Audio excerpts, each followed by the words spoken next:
Guys, good morning! Today gagawa tayo ng tangerine marmalade. So, mayroon tayong fresh tangerine dito sa atin pot.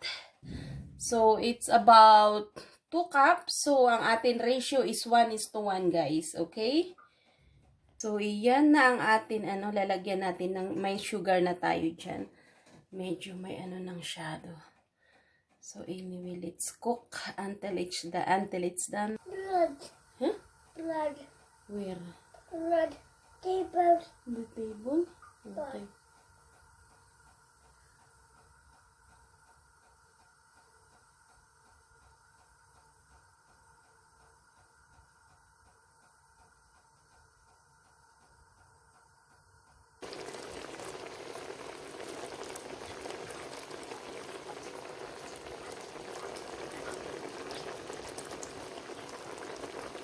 Guys, it's almost done.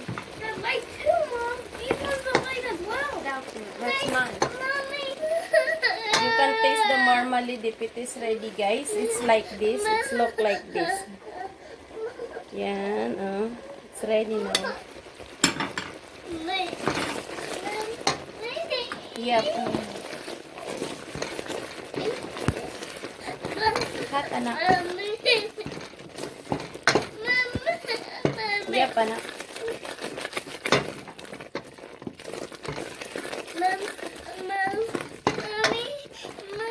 Okay. We can put it in a jar. It's good, anak?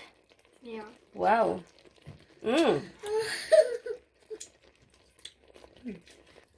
Tangerine marmalade. Look at that. Golden. Come in, Yep. Okay, it's ready to put that in the